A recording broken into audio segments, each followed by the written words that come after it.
بسم اللہ الرحمن الرحیم۔ آج ہماری تلاوت کا آغاز 27ویں پارے سے ہوا تھا۔ قال فما خطبكم أيها المرسلون۔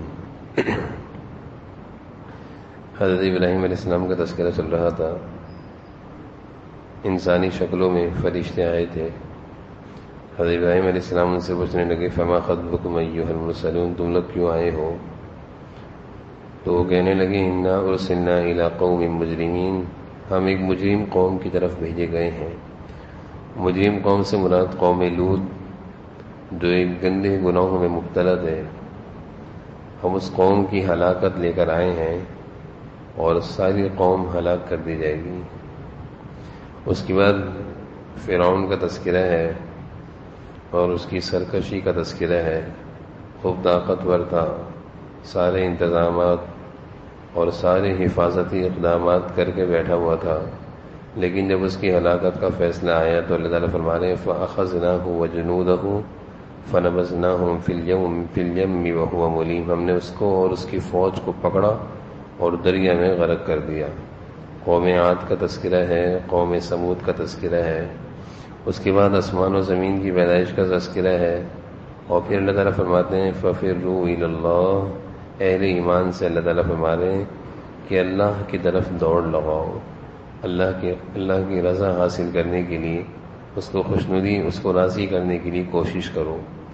پھر آگے اللہ تعالیٰ نے انسان اور جنات کی پیدائش کا تذکرہ فرمایا ہے خلقت الجن والانس الا لیعبدون، انسانوں اور جنات کی پیدائش اللہ تعالیٰ نے عبادت کے پیش نظر رکھی ہے۔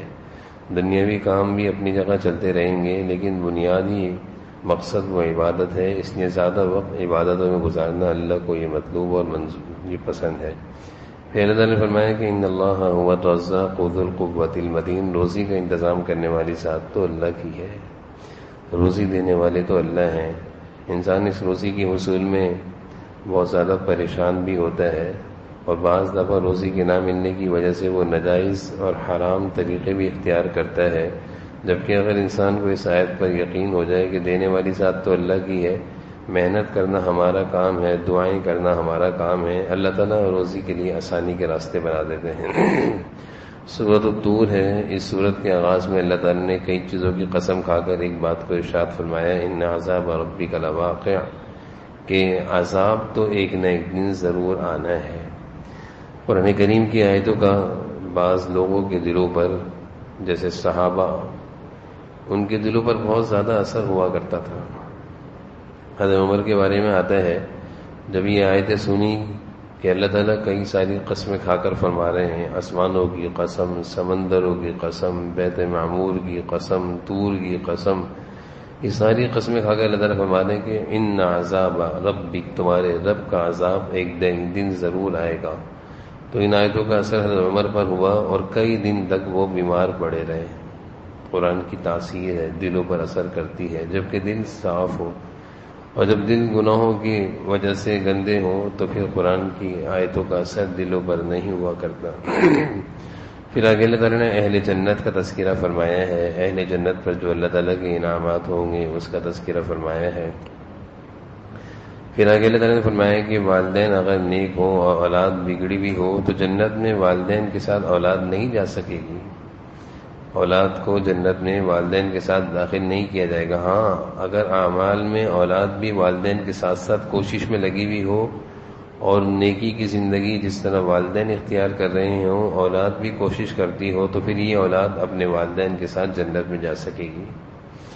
پھر اہل جنت آپس میں بیٹھے ہوئے باتیں کر رہے ہوں گے، جیسے دنیا میں ہم بیٹھ کے بات چیت کرتے ہیں۔ وَأَقْبَلَ بَعْضُهُمْ عَلَى بَعْضٍ يَتَسَاءَلُونَ، ایک دوسرے سے پوچھتے ہوں گے کہ تم جنت میں کیسے آئے، یعنی اللہ تعالیٰ نے تمہیں یہ جنت، یہ مقام، یہ مرتبہ کیسے دیا؟ تو وہ کہیں گے اِنَّا كُنَّا قَبْلُ فِي أَهْلِنَا مُشْفِقِينَ، ہم اللہ سے ڈرا کرتے تھے، ہماری زندگی دنیا میں اللہ سے ڈر کر گزرا کرتی تھی، خوف خدا، اللہ کے سامنے پیشی کا ڈر۔ وَأَمَّا مَنْ خَافَ مَقَامَ رَبِّهِ، جو اللہ تعالیٰ سے ڈر گیا کہ میں نے اللہ کے سامنے پیش ہونا ہے، حساب و کتاب دینا ہے، تو یہ جنتی ہو گیا۔ تو اہل جنت میں جانے کے بعد اپنے جنت میں پہنچنے کا سبب بیان کر رہے ہیں کہ ہم اللہ سے ڈرا کرتے تھے۔ پھر مشرکین حضور صلی اللہ علیہ وسلم کو کہا کرتے تھے ربی کا بکاہن ولا مجنون، یہ کاہن ہیں، جادوگر ہیں، مجنون ہیں۔ اللہ تعالیٰ کہہ رہے ہیں تربصوا فإنی معکم من المتربصین، ان کو چھوڑ دیجیے، ان کی حال پہ رہنے دیجیے، ان کی باتوں پر صبر کیجیے، اور اللہ کی حمد و ثنا اور تسبیح بیان کیجیے، اور نمازوں کا اہتمام کیجیے، ان کی باتوں سے غمگین نہ ہوئیے، اللہ تعالیٰ ان سے نمٹ لیں گے۔ سورۃ النجم ہے، اس سورہ نجم میں اللہ تعالیٰ نے عظیم معجزہ یعنی معراج کا تذکرہ فرمایا ہے۔ جناب نبی کریم صلی اللہ علیہ وسلم معراج کے سفر پر گئے ہیں، اللہ تعالیٰ سے ملاقات ہوئی ہے، جبرائیل امین سے ملاقات ہوئی ہے، سدرۃ المنتہا عندہا جنت المأوا، جنت کی زیارت ہوئی ہے، وہ ساری چیزوں کا اس سورہ نجم میں تذکرہ فرمایا۔ پھر اللہ تعالیٰ نے فرمایا کہ برائی کا بدلہ برائی اور اچھائی کا بدلہ اچھائی کی صورت میں انسان کے سامنے آئے گا۔ اگر دنیا میں انسان نے اچھا کیا ہوگا تو اچھا ہی اس کے سامنے آئے گا۔ یہ تو ممکن نہیں ہے کہ اچھا کرے اور برا اس کے سامنے آئے، نہ ہی یہ ممکن ہے کہ برا کرے اچھا اس کے سامنے آئے، جیسا کیا ہوگا ویسے ہی اس کے سامنے آئے گا۔ پھر نیک لوگوں کی شان بیان کی ہے کہ گناہوں سے بچتے ہیں، یجتنبون کبائر الاسم والفواحش، گندے کاموں سے، بے حیائی کے کاموں سے اپنے آپ کو بچائے کرتے ہیں۔ اللہ تعالیٰ نیک لوگوں کی شان بیان فرما رہے ہیں۔ پھر اللہ تعالیٰ نے فرمایا کہ نیکی اور پاکی کا اعلان نہ کیا کرو، یعنی اپنی بڑائی مت جتایا کرو، فلا تزکوا انفسکم، اپنے آپ کو بڑا مت بتاؤ کہ میں بہت نیک اور پارسا انسان ہوں۔ اللہ تعالیٰ کو یہ پسند نہیں۔ عاجزی اور تواضع اللہ کو پسند ہے۔ اپنی بڑائی اور نیکی کا اظہار، جیسے کہ بعض لوگ اپنی عبادت اور اپنی نیکی کا اظہار کرتے ہیں کہ میں ایسا ہوں، اللہ تعالیٰ فرما رہے ہیں یہ اللہ کو پسند نہیں۔ پھر مشرکین میں سے کچھ مسلمان ایسے تھے جن کے کچھ دوست مشرکین تھے، تو وہ مشرکین ان کو جب کسی بری کام کا کہا کرتے تھے تو مسلمان کہا کرتے تھے بھائی مجھے اللہ کا ڈر ہے، میں اللہ کے سامنے کیا جواب دوں گا؟ تو وہ مشرک ان سے کہا کرتے تھے تم پریشان نہ ہو، آخرت میں تمہارا بوجھ میں اٹھا لوں گا، یعنی اگر تم سے ابھی کوئی گناہ ہوتا ہے تو آخرت میں تمہارے گناہوں کا بوجھ بھی میں اٹھا لوں گا۔ اللہ تعالیٰ نے جواب دیا اللہ تزر وازرۃ وزر اخری وَأَن لَّيْسَ لِلْإِنسَانِ إِلَّا مَا سَعَىٰ، کل قیامت کے دن کوئی کسی کا بوجھ نہیں اٹھا سکے گا، اپنا سب بوجھ اٹھائیں گے۔ وَأَنَّ سَعْيَهُ سَوْفَ يُرَىٰ، جو کچھ کرو گے وہی سامنے آئے گا، جو کیا ہو اچھا کیا ہوگا اچھا سامنے آئے گا، اور برا کیا ہوا ہوگا تو برا سامنے آئے گا۔ سورہ قمر ہے، اقتربت الساعۃ وانشق القمر، شق قمر کا تذکرہ ہے۔ چند مشرکین جناب نبی کریم صلی اللہ علیہ وسلم کے پاس آئے اور کہا کہ اگر آپ یہ جو چاند ہے 14ویں کا چمکتا ہوا چاند، اس چاند کے 2 ٹکڑے کر دیں گے تو ہم آپ پر ایمان لے آئیں گے، ہم مان جائیں گے آپ واقعی اللہ کے نبی ہیں۔ جناب نبی کریم صلی اللہ علیہ وسلم نے ان سے پوچھا آپ ایمان ہوگے، میری بات مان جاؤ گے، ایمان لے آؤ گے، مجھے اللہ کا نبی تسلیم کرو گے؟ وہ کہنے لگے ہاں آپ کر کے دکھائیں۔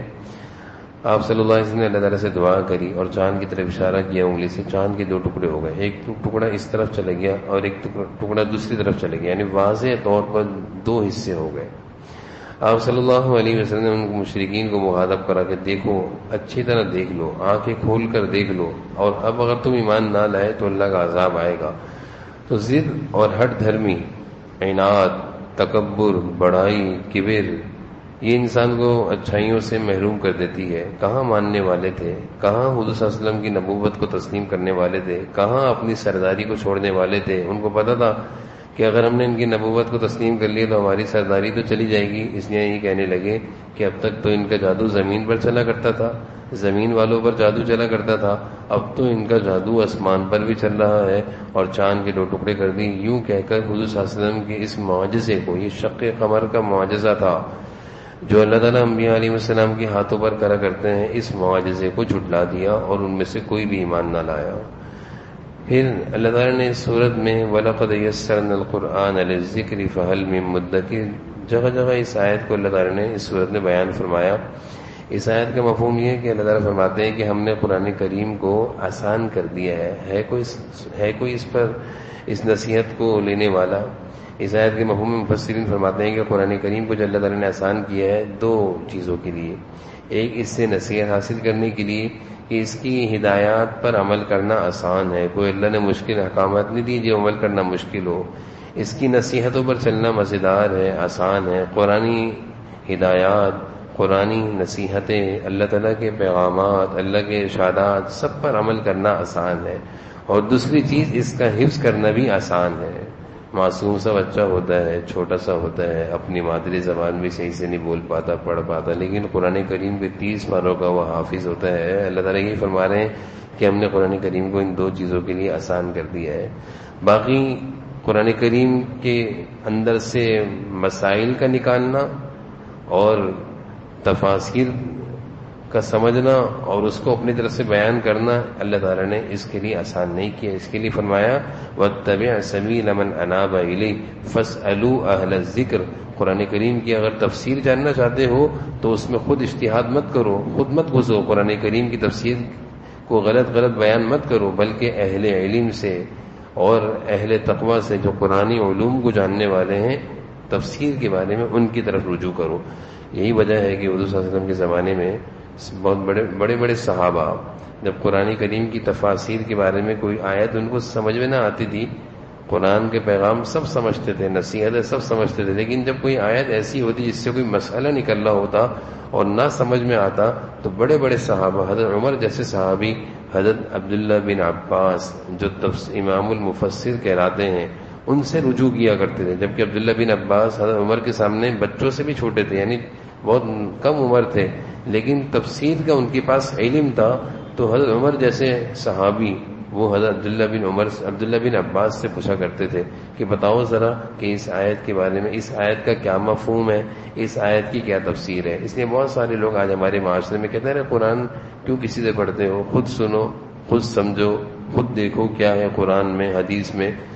اگر ان سے کہا جائے کہ یہی ڈاکٹری کتابیں اتنی ساری ہیں، وکالت کی کتابیں اتنی ساری ہیں، خود پڑھو، خود اپنا علاج کرو، تو کوئی اپنا علاج خود نہیں کرتا، کتابوں میں دیکھ کر کوئی دوائی نہیں خریدتا، پتہ ہے مریں گے، ڈاکٹروں کے پاس جاتے ہیں، فیسیں دیتے ہیں، لیکن قرآن کو اتنا آسان سمجھا اور اس کو غلط سمجھا، اور ان آیتوں کو بنیاد بنا کر کہتے ہیں کہ اللہ نے کہا قرآن آسان ہے۔ تو اللہ تعالیٰ صحیح فرما رہے ہیں کہ قرآن آسان ہے، اس کی نصیحتیں اور اس کے پیغامات آسان ہیں، لیکن اس کی تفاسیر کے سمجھنے کے لیے اہل علم سے رجوع کرنے کا اللہ تعالیٰ اسی قرآن میں ارشاد فرما رہے ہیں۔ سورہ رحمان ہے، تقریباً 31 مرتبہ اللہ تعالیٰ نے اس سورت میں فَبِأَيِّ آلَاءِ رَبِّكُمَا تُكَذِّبَانِ کہ تم اللہ تعالیٰ کی کون سی نعمتوں کو جھٹلاؤ گے۔ اللہ تعالیٰ نے انسان کو مخاطب کیا ہے، متوجہ کیا ہے، جھنجھوڑا ہے کہ اللہ کے اتنے سارے احسانات ہیں، اللہ نے پیدا کیا، اللہ نے سورج اور چاند کو پیدا کیا، اللہ نے آسمانوں کو پیدا کیا، وَأَقِيمُوا الْوَزْنَ بِالْقِسْطِ، اللہ تعالیٰ نے وَالْأَرْضَ وَضَعَهَا زمین کو بنایا، اور مختلف قسموں کو اللہ تعالیٰ نے بیان فرمایا کہ فَبِأَيِّ آلَاءِ رَبِّكُمَا تُكَذِّبَانِ رب المشرقین و رب المغربین مرج البحرین، سمندروں کو بنایا۔ یہ ساری چیزوں کو اللہ تعالیٰ بیان کرتے کرتے بار بار یہ فرما رہے ہیں کہ تم اللہ تعالیٰ کی کون سی نعمتوں کو جھٹلاؤ گے۔ یہ اللہ تعالیٰ کا ایک انداز ہے، انسانوں کی تربیت کر رہے ہیں، ان کو نصیحت کر رہے ہیں، سمجھا رہے ہیں کہ اتنے سارے احسانات کرنے والے اللہ کو کیوں ناراض کرتے ہو، کیوں اس کی فرما برداری نہیں کرتے، کیوں اللہ کے احکامات پر نہیں چلتے۔ پھر آگے جنت اہل جہنم کا تذکرہ ہے، حاذہ جہنم التی یکذب بہا المجرمون، مجرمین کا ٹھکانہ ہے۔ پھر اہل جنت کا تذکرہ ہے، وَلِمَنْ خَافَ مَقَامَ رَبِّهِ جنتان، جو اپنے رب کے سامنے کھڑا ہونے سے ڈرا، یعنی اس کو حساب و کتاب کا اندیشہ لگا کہ اللہ کے سامنے پیش ہونا ہے۔ جیسے ایک سمجھدار سعادت مند بچہ کوئی غلطی کرتا ہے تو اس کو سب سے پہلے یہ احساس آتا ہے کہ ابا کے سامنے کیا جواب دوں گا، یا ابا کے سامنے کس منہ سے کھڑا ہوں گا، ابا کو کیا بولوں گا۔ اسی طرح اہل ایمان میں سے جو سعادت مند ایمان والے ہوتے ہیں، جن کے دلوں میں ایمان کی روشنی اتری ہوئی ہوتی ہے، ان کی بھی یہ کیفیت ہوتی ہے کہ وہ کوئی برائی کرتے ہیں تو وہ کہتے ہیں اللہ کے سامنے کل میں کیسے کھڑا ہوں گا۔ اللہ تعالیٰ ہمارے وَلِمَنْ خَافَ مَقَامَ رَبِّهِ، جس ایمان والے کی یہ خوبی ہوگی، جنتان، وہ جنت میں جائے گا، جنت اس کا ٹھکانہ ہے۔ پھر اللہ تعالیٰ نے حوروں کا تذکرہ فرمایا ہے، فِيهِنَّ قَاصِرَاتُ الطَّرْفِ لَمْ يَطْمِثْهُنَّ إِنسٌ قَبْلَهُمْ وَلَا جَانٌ۔ یہ خوبی ایسی ہے حوروں میں جو دنیا کی عورتوں میں بھی خوبی ہے کہ ان کی آنکھیں جھکی ہوئی ہوتی ہیں اور ان کو کوئی مرد یا کوئی جن نہیں چھو سکتا۔ اللہ تعالیٰ یہ خوبی حوروں کی بیان کر رہے ہیں، اور یہی خوبی دنیا میں اہل ایمان با حیا خواتین کی بھی ہوا کرتی تھیں کہ وہ اپنے گھروں میں اس طرح رہا کرتی تھیں کہ وہ کسی غیر محرم کی طرف نہیں دیکھا کرتی تھی اور نہ ہی کوئی غیر محرم ان کو دیکھ پاتا تھا، اور نہ ہی چھونا اور بات چیت کرنا جو کہ آج کل ہمارے معاشرے میں فیشن بن چکا ہے، اور بے حیائی کے دروازے اور بدکاری کے سارے دروازے اسی سے کھل رہے ہیں۔ اللہ تعالیٰ فرما رہے ہیں جنتی عورت کی خوبی تو یہ ہے کہ اس کی آنکھیں جھکی ہوئی ہوں گی۔ جناب نبی کریم صلی اللہ علیہ وسلم ایک مجلس میں بیٹھے ہوئے تھے، آپ کے صحابہ بھی تھے، تذکرہ چل رہا تھا کہ عورتوں کی خوبی بتاؤ، تو مختلف صحابہ مختلف خوبیاں بیان کر رہے تھے، آپ فرما رہے تھے نہیں بھائی یہ کوئی اور بتاؤ اور بتاؤ۔ حضرت علی خاموشی سے اٹھے، اس مجلس سے گھر گئے، حضرت فاطمہ سے پوچھا آج جناب نبی کریم صلی اللہ علیہ وسلم کی مجلس میں یہ تذکرہ چل رہا ہے کہ عورتوں کی سب سے بڑی خوبی اور سب سے بڑی اچھائی کیا ہے؟ حضرت فاطمہ بولنے لگی عورتوں کی سب سے بڑی خوبی اور عورتوں کی سب سے بڑی اچھائی یہ ہے کہ کوئی مرد اس کو نہ دیکھے، نہ وہ کوئی کسی مرد کو دیکھ سکے۔ عورتوں کی سب سے بڑی خوبی یہ کہ وہ اس طرح اپنے کو محفوظ رکھیں کہ کسی مرد کی نظر اس پر نہ پڑے اور نہ ہی وہ کسی مرد کو دیکھے۔ حضرت علی حضور صلی اللہ علیہ وسلم کی مجلس میں آئے اور خاموشی سے بیٹھ گئے اور فرمایا کہ اللہ کے رسول میں بتاؤں؟ آپ نے فرمایا بتاؤ۔ حضرت علی نے جب یہ بیان کیا کہ حضور صلی اللہ علیہ وسلم نے فرمایا کہ ہاں نا یہ ہے نا عورتوں کی خوبی، اور یہ میرا جگر کا گوشہ ہی بتا سکتا ہے۔ فاطمہ نے بتایا کہ ہاں فاطمہ نے بتایا کہ یہ خوبی میری جگر کے گوشہ ہے، یعنی مجھ سے نکلے ہوئی جو ہے حضرت فاطمہ وہی بتا سکتی ہیں۔ تو اللہ تعالیٰ نے بھی جنتی عورتوں کی خوبی بیان فرما رہے ہیں کہ ان کی آنکھیں جھکی ہوئی ہوں گی، آنکھیں اٹھا کر باتیں کرنا، آنکھیں ملا کر مرد سے باتیں کرنا، عورتوں کا مردوں سے باتیں کرنا، شانہ بشانہ، یہ ساری چیزیں دنیا کے نعرے ہیں، اللہ کو یہ چیزیں پسند نہیں ہیں۔ سورۃ الواقعہ ہے، سورۃ الغنا ہے، اس سورت کا ایک نام سورۃ الغنا ہے۔ جناب نبی کریم صلی اللہ علیہ وسلم ارشاد فرماتے ہیں اپنی اولادوں کو، اپنے بچوں اور خواتین کو سورہ واقعہ یاد کراؤ اور رات کو پڑھاؤ، جو پڑھیں گے تو کبھی بھوکے نہیں سوئیں گے، کبھی فقر و فاقہ، کبھی بے روزگاری ایسے لوگوں کے قریب نہیں آتی جو سورہ واقعہ پڑھا کرتے ہیں۔ اللہ تعالیٰ ان کے لیے روزی کا بہترین انتظام کرتے ہیں۔ یہ سورہ واقعہ نا روزی کی کنجی ہے، سورۃ الواقعہ روزی کی کنجی ہے۔ جو لوگ چاہتے ہیں کہ روزگار اچھا ملے، روزگار کی تنگی نہ ہو، تو اس کنجی کو روزانہ مغرب کے بعد پڑھ لیا کریں۔ سورۃ الغنا ہے، اس کی برکت سے اللہ تعالیٰ مالداری لے کر آئیں گے۔ حضرت عبداللہ بن مسعود رضی اللہ عنہ کا جب انتقال ہو رہا تھا، ان کی بیٹیاں تھیں، بیٹے نہیں تھے ان کے، صرف بیٹیاں تھیں۔ حضرت عثمان ان کے پاس آئے انتقال کے وقت، عبداللہ تمہارا انتقال ہو رہا ہے، میں چاہتا ہوں کچھ مال تمہیں دے دوں، تم اپنی بیٹیوں کو دے دو تاکہ تمہاری بیٹیاں تمہارے جانے کے بعد، دنیا سے تمہارے جانے کے بعد پریشان نہ ہو۔ عبداللہ بن مسعود کہنے لگے نہ مجھے ضرورت نہیں ہے۔ کیوں؟ کہا کہ میں نے اپنی بیٹیوں کو حضور صلی اللہ علیہ وسلم کا بتایا ہوا ایک عمل سکھا دیا ہے، اور مجھے یقین ہے میری بیٹیاں کبھی بھوکی نہیں سوئیں گی، مالی لحاظ سے کبھی پریشان نہیں ہوں گی۔ حضور صلی اللہ علیہ وسلم نے کہا تھا کہ اپنے گھر کی خواتین کو سورہ واقعہ سکھا دو اور پڑھنے کو بولا کرو۔ رات کو سارے گھر کی خواتین سورہ واقعہ پڑھتی ہیں، اس لیے میری بچیوں کا مجھے پورا یقین ہے کہ کبھی اللہ تعالیٰ ان کو بھوک کی وجہ سے پریشان نہیں کرے گا، مال کی تنگی میں کبھی نہیں پریشان ہوں گے۔ اس سورہ واقعہ میں اللہ تعالیٰ نے پہلے فاصحاب المیمنہ ان لوگوں کا تذکرہ کیا ہے جو جنتی ہوں گے، پھر والسابقون السابقون، پھر کچھ جنتی ایسے ہوں گے جو سبقت لے جانے والے ہوں گے۔ کچھ لوگ ہوتے ہیں جو نیکی تو کرتے ہیں لیکن کبھی کبھی سستی بھی کرتے ہیں، جیسے نماز پڑھ رہے ہیں، تراویح پڑھ رہے ہیں، کچھ رکعتوں میں بیٹھ گئے اور کچھ رکعتیں کھڑے ہو گئے، اور کچھ لوگ ایسے ہوتے ہیں جو ماشاءاللہ ساری رکعتیں کھڑے ہو کر پڑھتے ہیں جذبے سے۔ تو والسابقون السابقون والے وہ لوگ ہوتے ہیں جو ہر کام عبادت میں جذبہ دکھاتے ہیں، شوق دکھاتے ہیں۔ اللہ تعالیٰ فرماتے ہیں اولئک المقربون، یہ میرے مقرب بندے ہیں۔ اصحاب المیمنہ والے بھی اللہ کے مقرب بندے ہیں، لیکن آگے بڑھنے والے، عبادتوں میں محنت کرنے والے، کوشش کرنے والے، اللہ تعالیٰ کے حکموں کو جلدی سے پورا کرنے والوں کو اللہ فرماتے ہیں اولئک المقربون، انہی کا تذکرہ ہے۔ پھر آگے اللہ تعالیٰ نے اہل اصحاب الشمال جہنمیوں کا تذکرہ کیا ہے، اور ان پر جو جہنم میں جانے کے بعد اللہ کی طرف سے جو عذاب ہوگا اس کا تذکرہ فرمایا ہے، اور ان کو بھوک کی صورت میں، بھوک لگنے کی صورت میں جو اللہ تعالیٰ ان کو دیں گے اس کا تذکرہ ہے۔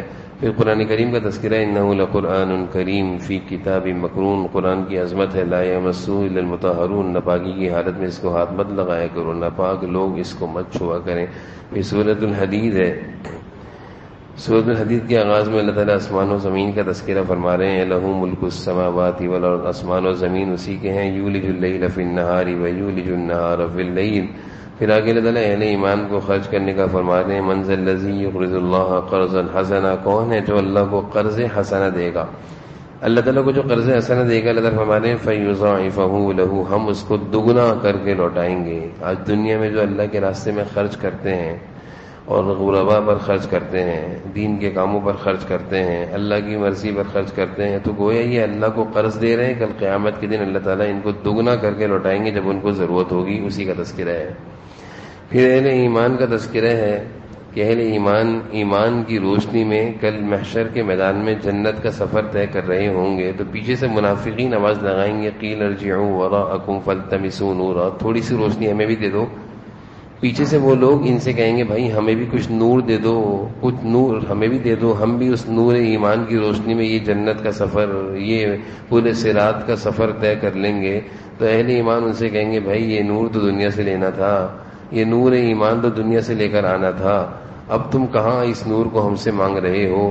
دنیا میں کچھ ایمان والی محنت کرتے، اللہ کو راضی کرنے والی کوششیں کرتے، تو آج تم ہم سے نور نہ مانگتے.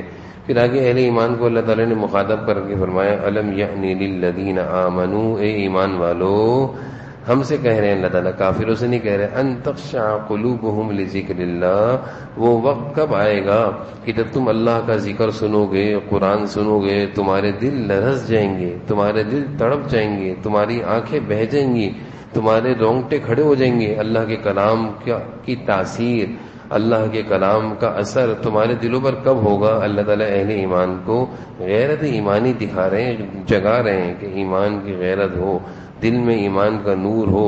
تو یہ آیتیں جب ہم سنیں تو ہمارا ایمان جھاگ جائے، ہماری آنکھیں بہہ جائیں. پھر آگے اللہ تعالیٰ دنیا کی حقیقت بیان کر رہے ہیں اعلموا انما الحیات الدنیا لعب ولہو، یہ دنیا کی زندگی تو سارا کھیل تماشا ہے، مال کے پیچھے بھاگنا ہے، تکاثر فی الاموال والاولاد، ایک دوسرے پر فخر کرنا ہے، میری اتنی گاڑیاں، میرا اتنا مال، میرے اتنے بیٹے. اللہ تعالیٰ فرما رہے ہیں یہ سب دنیا کی زندگی کا تماشا ہے اور یہ سب کچھ ختم ہو جائے گا، اس کا کوئی فائدہ نہیں ہوگا. الحیات الدنیا الا متاع الغرور، یہ سب دھوکے کی باتیں ہیں. پھر اللہ تعالیٰ فرما رہے ہیں سابقوا الی مغفرہ، کام آنے والی چیزیں کیا ہیں؟ اللہ کی طرف دوڑ لگاؤ، جنت کو حاصل کرنے کی کوشش کرو، یہ اصل چیز ہے کام آنے